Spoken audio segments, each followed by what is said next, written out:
من يومين في خبر مهم جدا، واظن يعني انه ما تمش تسليط الضوء عليه بشكل جيد.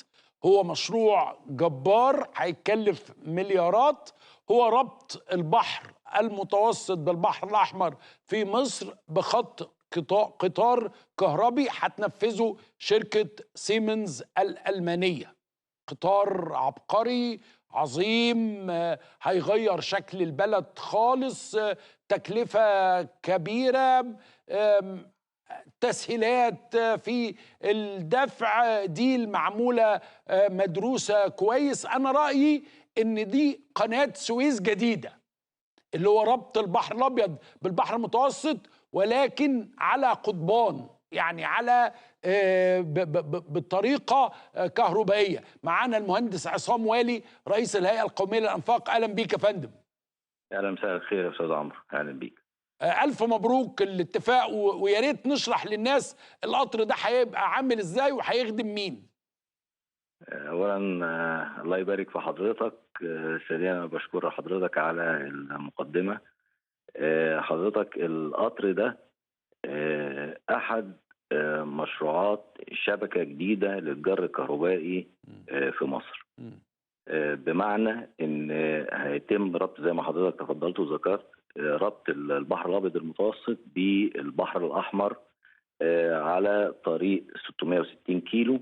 احنا بنتكلم لو ابتدينا من العين السخنه على البحر الاحمر في العاصمه الاداريه، بعد كده القاهره الجديده، وصولا لغايه اسكندريه، يتفرع غربا في اتجاه مدينه العلمين الجديده ومرسى مطروح، وشرقا في اتجاه مدينه الاسكندريه. معنى كده ايه حضرتك؟ ال 660 كيلو دول فيهم حوالي 22 محطه. الخط ده يا استاذ عمرو خط مركب، بمعنى ان هو 3 خطوط على بعض. ده هيشتغل بقطار سريع فائق السرعه، هيمشي بسرعه 250 كيلو في الساعه، هيقف في 8 محطات. بعد كده على نفس الخط هيشتغل قطار اقليمي بيمشي بسرعه 160 كيلو في الساعه.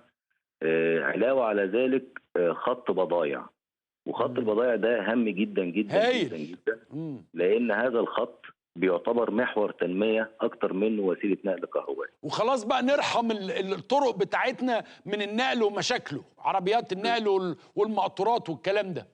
بالظبط حضرتك، يعني نمره واحد احنا بربط مواني، عندي مينا العين السخنه، عندي مينا اسكندريه، عندي مينا العلمين، عندي مينا مرسى مطروح. علاوه على كده الخط ده بيمر بالمناطق الصناعيه واللوجستيه من شرق مصر لغربها والعكس. معنى كده ان انا هقدر انقل بضايع بسرعه 120 كيلو في الساعه. احنا حضرتك القطارات البضائع العاديه اللي موجوده في مصر دلوقتي بتمشي بسرعه من 40 ل 50 كيلو في الساعه. ده بالكتير. لما انقل البضايع بتاعتي من المواني وبتمر بالمناطق الصناعيه زي مدينه السادات والعميريه والنجاريه واسكندريه والعلمين الجديده والكلام ده كله، يبقى اذا هي قيمه مضافه للاقتصاد المصري، بتعتبر محور تنميه مهم جدا للمناطق اللي بيمر بيها. بيستثمر في الوقت، بيستثمر في الصحه، بيستثمر في حاجات كتير جدا. فهو مشروع عملاق، وده بدايته، وزي ما قلت لحضرتك كده في مشروعين تانيين او خطين تانيين ان شاء الله في المستقبل القريب هنبتدي. يعني هو يوصل من العين السخنه لمرسى مطروح في 3 ساعات ونص 4. طب وهو ده هيتم تنفيذه في وقت قد ايه؟ احنا اوريدي يا فندم ابتدينا تنفيذه على الارض بواسطه، يعني هو الاتفاق مع شركه سيمنز ده عشان القطارات والوحدات المتحركه والانظمه والورش والسيطره والكلام ده كله. لكن الاعمال الانشائيه والمحطات والجسور بتقوم بها شركات مصريه، احنا اوريدي شغالين على الارض فيها. فتره تنفيذ المشروع 24 شهر، يبتدوا ان شاء الله ينتهوا في يناير 24. يعني حضرتك بتقول لي ان بعد 24 شهر انا هقدر اركب القطر من العين السخنه اوصل مرسى مطروح؟ ان شاء الله يا فندم. ده شيء عظيم. انا عرفت ان التكلفه وصلت ل 4.5 مليار. 4 تحديدا 4,450 مليار دولار. وفهمت انه اوراسكوم والمقاولين العرب هم المقاولين المصريين اللي بينفذوا على الارض. هو اتحاد شركات مصري الماني، سيمنز بتقود اعمال القطارات والوحدات المتحركه والانظمه، واعمال الجسور بتقوم بيها، او اعمال السكه بتقوم بيها شركه المقاولين العرب، واي انشاءات شركه المقاولين العرب وشركه اوراسكوم، علاوه على مجموعه كبيره جدا من الشركات اللي بتقوم باعمال تمهيد الجسور وبناء المحطات والكلام ده كله. معلش سؤال يعني شخصي شويه، هو ده هيعدي في اكتوبر؟ في محطتين في اكتوبر، في طب اكتوبر كويس، وحدائق انا اكتوبر. كده لو انبسطت. يعني بعد حضرتك كده لا الواحد لما يجي يروح الساحل او يروح اسكندريه يركب من قدام البيت وخلاص. 50 دقيقة ل 55 دقيقة من أكتوبر لإسكندرية يا فندم. الله، يعني الواحد ما يسوقش تاني. لا، احنا حضرتك شبكة الجر الكهرباء اللي الدولة بتتبناها دلوقتي، سواء نقل حضري أو قطار سريع ما بين المحافظات، بإذن الله ما حدش هيبقى محتاج، يعني 85% من الناس مش هيبقوا محتاجين يركبوا عربياتهم خالص. هينتقلوا بوسائل حديثة وآمنة وصديقة للبيئة وأعلى درجات الرفاهية اللي تليق بالمواطن المصري. طب الناس عشان تفهم، انا شفت تقرير يعني في احدى المحطات العربيه عن التمويل هيتعمل ازاي، عرفت ان هو معمول يعني بطريقه مبسطه او بطريقه مش صعبه في التسديد يعني. اولا حضرتك زي ما هو مشروع جديد، فالتمويل نظام التمويل بتاعه جديد كمان. اولا المبلغ كبير، وبالتالي احنا بقالنا حوالي 8 شهور في مفاوضات مستمره في الموضوع ده عشان نوصل للشكل المرضي للشعب المصري للمشروع ده.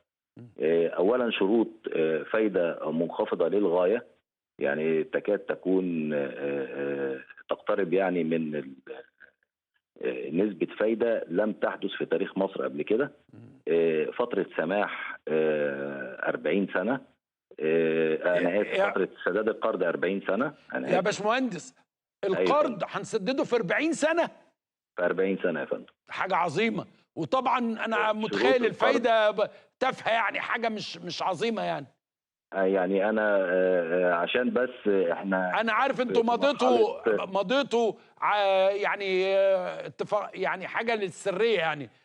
يعني ما يطلع لسه ليها شروط. انا بقول لحضرتك شروط التمويل هذا المشروع مبسطه وجديده، و يعني ببساطه كده المشروع يسدد نفسه بنفسه باذن الله يا فندم، لان هو بعد 40 سنه يكون غطى اكيد يعني. قبل 40 سنه هيكون غطى نفسه يا فندم. طب كويس، ده شيء عظيم. طب وبعد 24 شهر المشروع كله يبقى كامل ولا على مراحل؟ لا يا فندم، احنا التوجيهات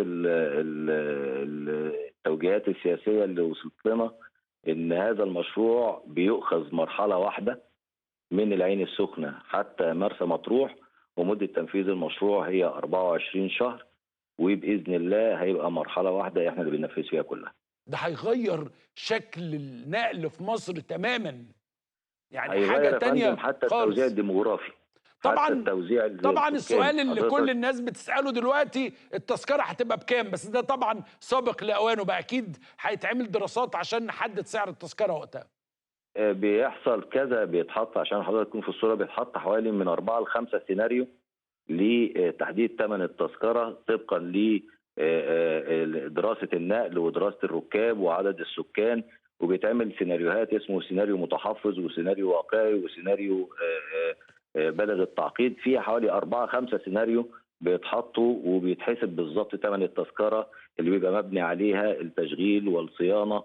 عشان ما نحملش المشروع على ثمن التذكرة بندخل عوامل كتيرة الاستثمار حوالين هذا الخط. عشان كده انا بقول لحضرتك ده محور تنمية مش وسيلة جر كهربائي التقليدية.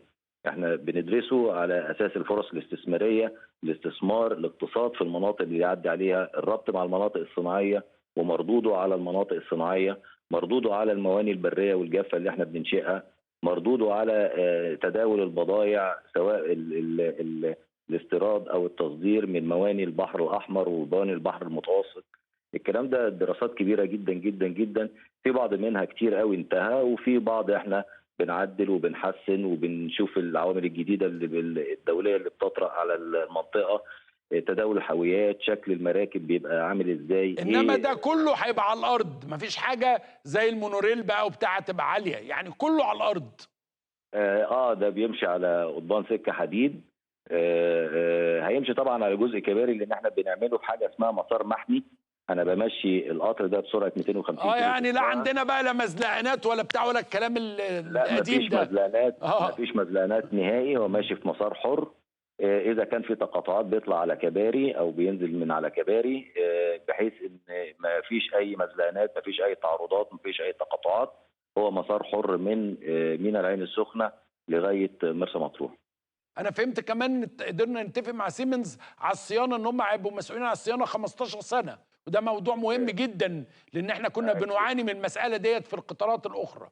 انا عايز اقول لحضرتك على حاجه مهمه جدا، ان احنا من سنه 2014 مفيش عقد انشاء لمشروع جر كهرباء، سواء مترو او مونوريل او قطار كهربائي خفيف ال ار تي او القطار السريع، غير وبندرس في نفس التوقيت التشغيل والصيانه والاداره. يعني احنا بندرس العقد الانشاء وتمويله وادارته وصيانته. ده بيبقى كلها باكج واحده احنا بنشتغل عليها بالتوالي. مع هذا العقد كان في عقد للصيانه والتشغيل لمده 15 سنه، بتشمل كذلك العمارات المتوسطه، العمارات الدوريه، العمارات المتوسطه، العمارات الجسيمه، بحيث ان احنا نضمن الاستدامه، ان القطر بعد 15 سنه هيبقى كانه بالظبط زي اول يوم ما جه. المهندس عصام والي رئيس الهيئه القوميه للانفاق، بشكرك شكرا جزيلا. طبعا مشروع جبار، 4.5 مليار دولار والتسديد على 40 سنه، وفعلا هيغير شكل النقل في مصر تماما. زي ما بقول لحضراتكم، قناه سويس على قضبان، فعلا هي قناه سويس جديده، يعني تربط البحر المتوسط بالبحر الاحمر.